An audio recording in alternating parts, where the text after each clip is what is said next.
I can see it all. I can see it clearly. Cutting through the clouds.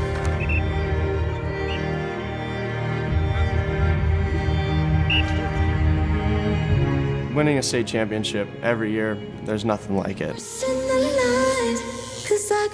Winning wasn't an option, it was going to happen. Success was mandatory.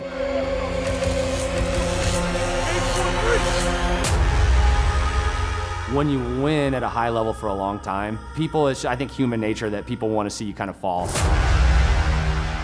And they want to see you come back down to earth.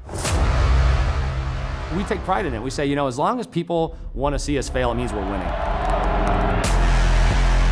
Saguaro High School's won 11 of the last 13 football state championships. We've won in 2013, 14, 15, 16, 17. Currently, we have a 47-game win streak against in-state opponents. Touchdown!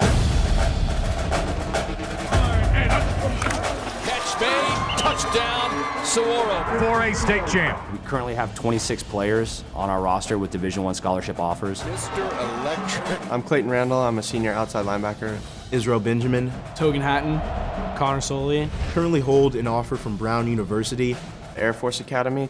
Arizona State University. Currently still being recruited. Top 3 right now, probably SDSU, Utah, and Air Force Academy. Going for the touchdown. It doesn't matter if they're a 5-star or a no-star, they're going to get treated the same way.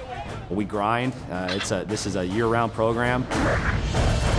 5 days a week in the off-season, 6 days a week in season. We don't expect anything to be given to us. Taking a shot. He's got a blocker. Touchdown, SaberCats. In 2007, we had an opening in the freshman coaching head coach position, and I was tasked with finding somebody to fill that position. I was going to school at Arizona State just as a student, and there was an ad in the school paper for youth football coaches through the city of Scottsdale. And so I coached a season of 4th and 5th grade girls basketball for $10 an hour and had a blast. We won a bunch of games, and then at the end of it, my bosses with the city said, "An amazing job this year. We think you're too competitive for 4th and 5th grade girls basketball." So the next season, they moved me to 7th and 8th grade flag football. I started to take a look at some names, but I got a phone call from a gentleman named Jim Wilson who told me, he goes, "You have to look no further than this one guy. I'm going to tell you his name is Jason Mohns. He's the guy that you want, hands down." Well, when Frank Rubin called me to see if I was interested in the head freshman job, I told him I didn't think I was qualified for it. I had only been coaching youth Pop Warner football for a few years. I didn't ever have any aspirations of coaching high school football. And I think if it wasn't for Frank and him just saying, "Hey, just come on out and see what it's all about," I don't know that I would have even showed up. But now the rest is history. I grew up around the game of football. My dad coached college and pro football, was with the Kansas City Chiefs in the NFL and in the Canadian Football League for a long time. So I grew up around the game.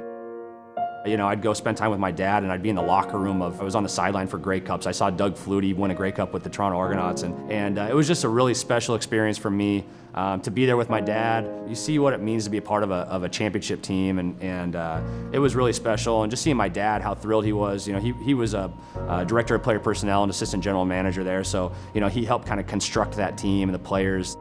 I saw the coaching side of it too, and the passion, and the thing that he said that was the most impactful to me was, no matter what level of football you're coaching, it's a special opportunity. And so he just said, make the most of the opportunity that you have when you have it. It wasn't something that I thought I would do, but now it makes so much sense to me why I'm doing it, because I was always drawn to that and seeing the effect that a coach can have in the lives of their athletes. I ended up just being drawn to it, and it was my calling. My dad passed away right before I took over as head coach here. Just had a little boy a month ago, and we named him Baker Ross Mohns because my dad played his college football at Baker University in Kansas. I'm really proud of that name, and my dad was so important to me and was such a good man and had such a profound impact on my life. I just wanted my son to be connected to him in some way, and I think that they'll have that bond, and I think my son, even though he'll never have the chance to meet him, he'll always have that connection with him. He slides off one defender, breaks it back to the outside. He's looking back corner. He is off to the races. They will not catch him. Tell me now, am I just supposed to be alone forever? When you go into another football locker room, you're playing football, but here, we're playing football for each other. By the end of the year, you realize you aren't just a regular team, you are really a family. That's what makes this program so dominant, is we have a coach with a mindset that hates losing more than he loves winning. My time, nighttime, I don't think I'm in the right mind. I give in to the dark side, lose track of my life. Brings it back to the outside. He is off to the races. They will not catch him. Touchdown, SaberCats.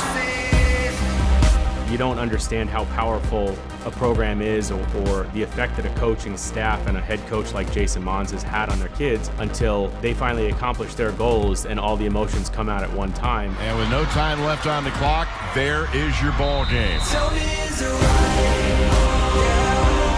Tell me is it right? He's gone from a kid right out of college coaching 8-man football to running one of the best programs in the country. People ask us all the time, like, you know, when is it enough? What's next? Touchdown, Saguaro. The thing that sets Coach Mohns apart is truly how much he cares. The number one thing on his list is winning, and it truly shows with 6 straight championships. The thing that best describes him is he's able to be the father of the whole program, you know, that adopts all these kids in and makes them welcome and makes them feel special. I think if you're a competitor, if you're a true competitor, then it's just the next competition. You know, you strive for competition. And, you know, I don't show up every day because the rings mean so much to me. I show up every day because competing means a lot to me, and the relationships mean a lot to me, and the process means a lot to me. I'm humbled and honored to receive this award, and I accept it on behalf of our entire coaching staff. I hope at some point I'm able to figure out who wrote that nomination letter, just so I can tell them thank you and tell them how much it meant to me. But I'm humbled and honored to receive this award.